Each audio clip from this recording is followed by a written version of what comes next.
Welcome back. ఇందాక అనుకున్నట్లుగా బీఎస్సీలో trading ప్రస్తుతం నిలిచిపోయింది. ఎన్ఎస్సీలో మాత్రం ట్రేడ్ అవుతున్నాయి. నిఫ్టీ ప్రస్తుతం 108 పాయింట్ల లాభంతో ట్రేడ్ అవుతుంది. ఈ పరిస్థితిపై మనతో మాట్లాడేందుకు ప్రస్తుతం డి ప్రసాద్ గారు సిద్ధంగా ఉన్నారు టెలిఫోన్ లైన్ లో. ప్రసాద్ గారు, good afternoon. Good afternoon Vasanth గారు. సో నిఫ్టీ 6100 పైన కంఫర్టబుల్ గా ట్రేడ్ అవుతుంది. సో ఎటువంటి ట్రెండ్ మీరు ఎక్స్పెక్ట్ చేస్తున్నారు?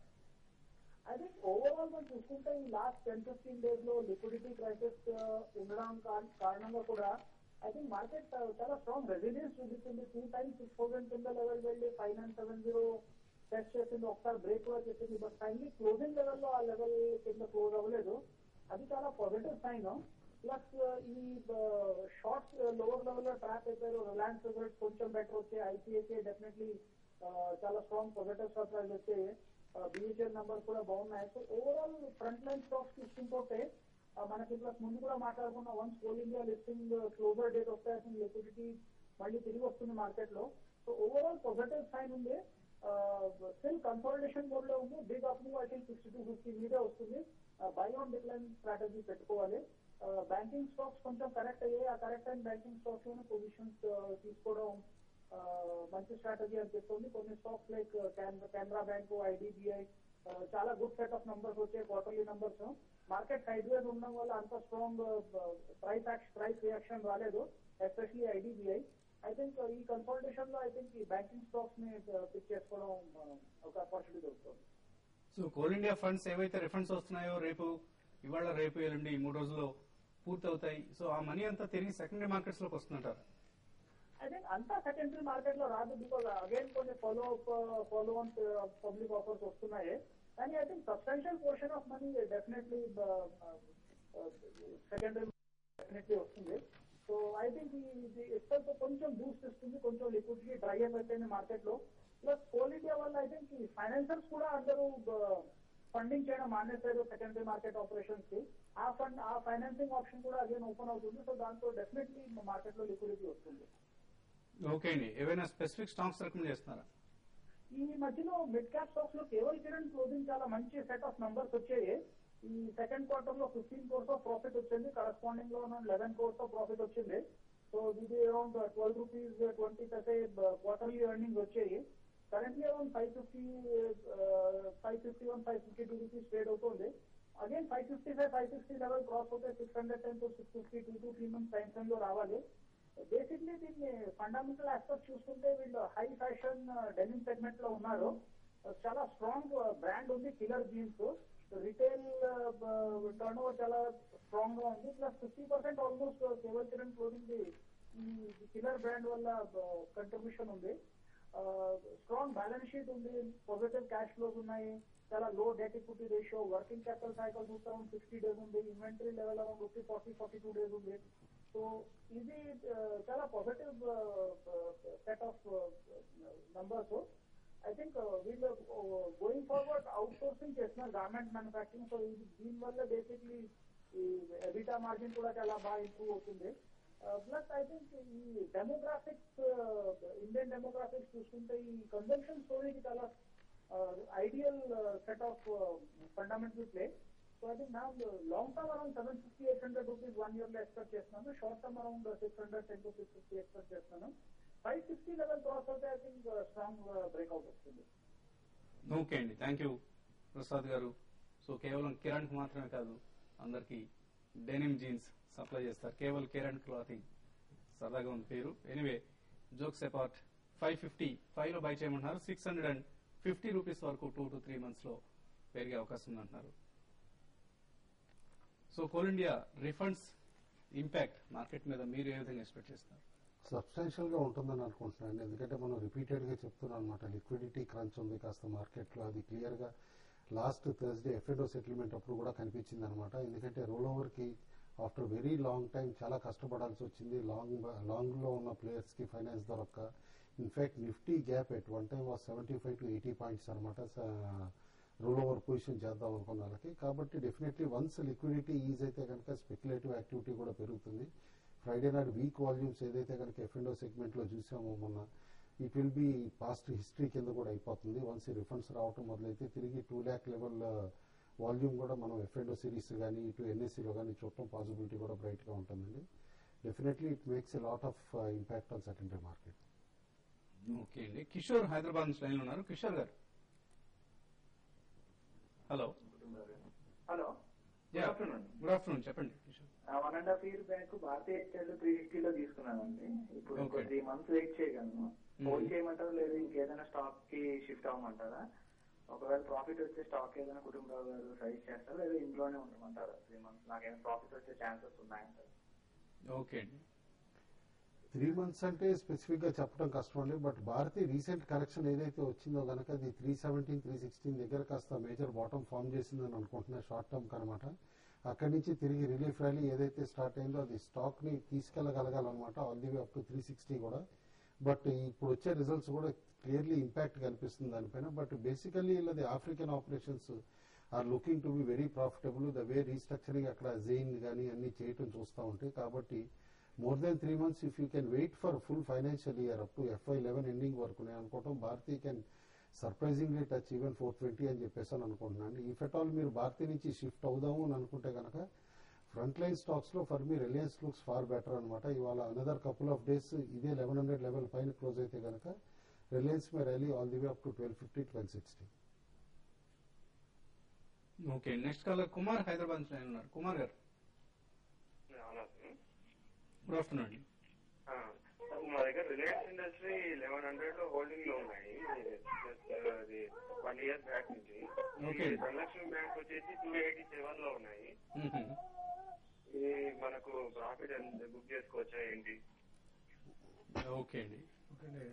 రిలయన్స్ విషయానికి వస్తే రిలయన్స్ రీసెంట్ గా రిజల్ట్ మేము చూసామండి. రిజల్ట్ మార్కెట్ ఎక్స్పెక్టేషన్ చేసిన దానికి అనుగుణంగా ఇచ్చి అయితే పెద్ద పాజిటివ్ సర్ప్రైజ్ దీంట్లో రాలేదు. అయితే ఇప్పుడు ఇమీడియట్ అయితే కొంత స్టాక్ అయితే కొంత వీక్నెస్ కనపడే అవకాశం కనపడుతుంది. ఒక 20 రూపీస్ 30 రూపీస్ స్టాక్ డౌన్ కావడానికి అవకాశం ఉంది. ఏదైనా కూడా మీరు లాంగ్ టర్మ్ అంటున్నారు కాబట్టి మీరు స్టాక్ అయితే హోల్డ్ చేయమని సజెస్ట్ చేస్తాను. ధనలక్ష్మి బ్యాంక్ కొంత వీక్ గా ఉందండి. ఇది రిజల్ట్ కూడా అంత ఎంకరేజింగ్ గా లేవు.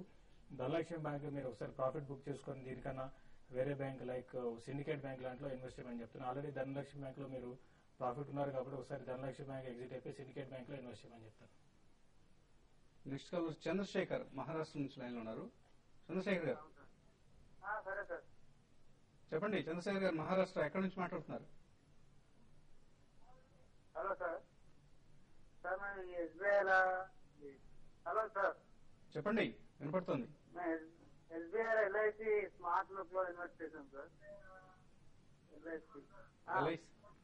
LIC smart plus ULIP scheme అండి ఇది. SBI sir. SBI లో. ఓకే అండి. LIC స్మార్ట్ లుక్ లో సార్ ఇన్వెస్ట్ చేశాను సార్. చెప్పండి సార్. మీ పేరు కూడా సరిగా కనుక్కోకుండా ఇన్వెస్ట్ చేసినట్టు కనిపిస్తుందండి. LIC అంటున్నారు, SBI అంటున్నారు, రెండు పేర్లు చెప్తున్నారు. ఎనీవే SBI స్మార్ట్ గురించి చెప్తున్నట్టున్నారు. ఎవరో ఏజెంట్ మిమ్మల్ని బలవంతం చేసి కట్టించుంటారు.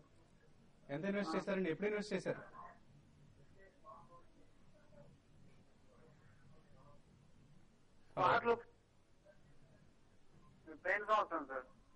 పోయిన సంవత్సరం. ఓకే అండి. ఎంత అమౌంట్ ఇన్వెస్ట్ చేశారండి? 80,000 సార్. 80,000 లంసమ్ గా ఇన్వెస్ట్ చేశారు ఒకసారి? లేదు sir, SBI smart look sir. అది స్మార్ట్ లుక్. ఓకే అండి. మీరు ఈ స్కీమ్ మనం ట్రాక్ చేయడం జరగడం లేదు. సో మేబీ నెక్స్ట్ సెషన్ లో మీకు దీనికి సంబంధించిన సలహా ఇచ్చే ప్రయత్నం చేస్తాం. SBI smart look. Venkateswarlu Guntur నుంచి లైన్ ఉన్న నెక్స్ట్ కాలర్. వెంకటేశ్వర్లు గారు, నమస్తే సార్. నమస్తే అండి. సార్ నేను ఈసారి వచ్చేసి 136 రూపాయలు 500 shares తీసుకున్నాను అండి. తర్వాత సిటీ యూనియన్ బ్యాంక్ వచ్చేసి 8 years 46 లో తీసుకున్నాను. ఓకే. ఈ రెండు స్టాక్స్ కొంచెం తీసుకోవాలనుకున్నాను సార్. ఈ రేట్ లో ఇప్పట్లో మళ్ళీ ఇప్పట్లో తీసుకోమంటారా లేకపోతే వెయిట్ చేయమంటారా?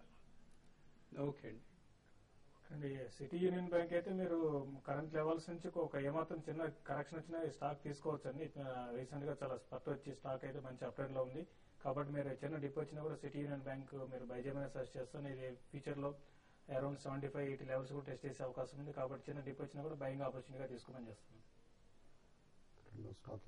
రెండో స్టాక్ ఈసన్ రీరోల్ ఆయన 136 ఈసన్ రీరోల్ రిజల్ట్స్ నేను వచ్చినాయండి. 100% జంప్ ఇన్ ప్రాఫిట్స్ కూడా చూపించింది అనమాట. And definitely stock is on track for 180 levels అనమాట. హోల్డ్ చేయండి డెఫినెట్లీ. సో ప్రస్తుతానికి హోల్డ్ చేయండి ఈసన్ రీరోల్. అలాగే శర్మ చెన్నై నుంచి లైన్ ఉన్నారు. శర్మ గారు నాకు సీసాగో ఈ మధ్య చాలా రిపోర్ట్స్ వస్తున్నాయి కదండి. క్లయింట్స్ తీసుకుంటున్నారని, తర్వాత ఓన్ చేసి అబ్జెక్ట్ చేస్తుందని. In the light of these facts Sesa Goa long term hold చేయొచ్చా చేయకూడదా? సెసగోవా ఓకే అండి. సెసగోవా లాంగ్ టర్మ్ కోసం హోల్డ్ చేయొచ్చా? సెసాగోవాకి లాంగ్ టర్మ్ అంటే కనుక clearly Cairn issue definitely impact ఉంటుందండి. ఎందుకంటే సెసాగోవా ఓపెన్ ఆఫర్ చేస్తుంది కాబట్టి బ్యాలెన్స్ షీట్ బాగా ఇంపాక్ట్ అవడానికి పాసిబిలిటీ ఉంటుంది. రిజర్వ్స్ అన్ని కూడా ఎగ్జాస్ట్ అయిపోయాయి అనమాట. బట్ ఆ రిజర్వ్స్ రెప్లికేట్ అవ్వాలి, తిరిగి ఎర్న్ చేయాలంటే కనుక గ్లోబల్ మైనింగ్ ప్రైజెస్ ఎట్లా ఉంటాయి, ఐరన్ ఓర్ ప్రైజెస్ ఎట్లా ఉంటాయి అనేది కీ ఫ్యాక్టర్ అవుతుంది. నేను అనుకోవటం ఐరన్ ఓర్ ప్రైజెస్ చాలా వరకు ఎంతవరకు కరెక్షన్ రావాలో అంతవరకు అయిపోయింది అనమాట. గ్లోబల్ మార్కెట్స్ లో కరెంట్ లెవెల్ నుంచి పెద్దగా పడే పాసిబిలిటీ కనపట్లేదు. కాబట్టి మీరు ఎక్స్ట్రీమ్ లాంగ్ టర్మ్ వ్యూ తీసుకుంటానంటే కనుక యాజ్ ఆఫ్ నో హోల్డ్ చేయొచ్చండి. ఎందుకంటే Cairn acquisition is a very positive in long term అనమాట, not for short term. Short term balance sheet concerns ఉన్నా కూడా లాంగ్ టర్మ్ లో it will give rich dividends to the stock అని చెప్పేసి అనుకుంటున్నాను. Okay అండి. సో కొంత హైయర్ లెవెల్స్ లో సెల్లింగ్ కనపడుతోంది. ఈ పరిస్థితిలో ట్రేడర్స్ కి ఎటువంటి సలహా ఇస్తారు? ఒకటండి, బీఎస్సీ లేకపోవడం కూడా కొంచెం చాలా నెగిటివ్ గా ఉందన్నమాట. మార్కెట్ లో ట్రేడింగ్ ఆపర్చునిటీస్ లిమిటెడ్ గా ఉంటున్నాయి. ఎక్కువగా క్యాష్ గ్రూప్ యాక్టివిటీ కూడా డల్ గా ఉంది. కాబట్టి ఫ్రంట్ లైన్ లో కాస్త ఎరాటిక్ మూమెంట్స్ ఏదైతే చూస్తున్నామో అది గ్లోబల్ క్యూస్ ని బట్టి కూడా ఉంటాయి అనమాట. Europe has open positively but stable గా ఉంది. మరీ అగ్రెసివ్ మూవ్స్ ఏం రావట్లేదు అక్కడ మార్కెట్ లో కూడా. ఎందుకంటే యూఎస్ ఫెడ్ మీటింగ్ ఉంది కాబట్టి నెక్స్ట్ 2 days దాని ఇంపాక్ట్ చాలా లార్జ్ గా ఉంటుందని చెప్పేసి అందరూ వెయిట్ అండ్ వాచ్ యాటిట్యూడ్ లో ఉన్నారు. మన దగ్గర spot Nifty as long as it stays above 6120 problem లేదు. Just it has dipped slightly below 6100 అనమాట. But end of the day కనుక రికవర్ అయ్యి 6110 6120 క్లోజర్ గా క్లోజ్ అవుతామంటే పొజిషన్స్ క్యారీ కూడా చేయొచ్చు అండ్ ఫ్రెష్ పొజిషన్స్ కూడా ఇనిషియేట్ చేయొచ్చు. రేపు తిరిగి another 40-50 point Nifty move rule out చేయలేము. ఓకే అండి, మీరు ఎటువంటి సలహా ఇస్తారు? ఇప్పుడు నిఫ్టీకి అయితే క్రూషియల్ గా 6100 అని చెప్పొచ్చు అండి. 6100 పైన సస్టైన్ అయితే మీరు లాంగ్ పొజిషన్స్ క్యారీ చేయమంటాను. ఇంకోటి ఈ రోజు పెద్దగా ట్రేడింగ్ యాక్టివిటీ నేను కూడా ఇంటర్డే ట్రేడర్స్ మాత్రం పెద్ద ఆపర్చునిటీ ఉండకపోవచ్చు అండి ఈవెన్ బయింగ్ చేసినా కూడా. కాబట్టి మార్కెట్ చాలా బీఎస్సీ లేకపోవడం కారణం అని చెప్పొచ్చు. ఒకవేళ ఇండెక్స్ లో కొన్ని స్టాక్స్ పెరుగుతున్నాయి, మిగతా స్టాక్స్ కూడా పెరగడం లేదు. కాబట్టి ఏంటంటే ట్రేడింగ్ యాక్టివిటీ మాత్రం చాలా తక్కువ ఉంది. కాబట్టి డే ట్రేడింగ్ మాత్రం కొంత అవాయిడ్ చేయడం బెటర్ అనిపిస్తుంది. ఓకే అండి. సో ప్రస్తుతం నిఫ్టీ 98 పాయింట్ల లాభంతో 6116 దగ్గర ట్రేడ్ అవుతోంది. సెన్సెక్స్ ఆఫ్ కోర్స్ ఎటువంటి మూవ్మెంట్ లేదు. బహుశా 230కి తిరిగి ట్రేడింగ్ ప్రారంభమయ్యే అవకాశం కనిపిస్తుంది బాంబే స్టాక్ ఎక్స్చేంజ్ లో. ఇది వాటి బిజినెస్ లంచ్. అయితే ఇంటర్నెట్ యాక్సెస్ ఉన్న వారికి మాత్రం మరొక 10 నిమిషాల్లో tv5money.com వెబ్సైట్ లో వెబ్ కాస్టింగ్ లైవ్ ప్రత్యక్ష ప్రసారంలో తిరిగి కలుద్దాం.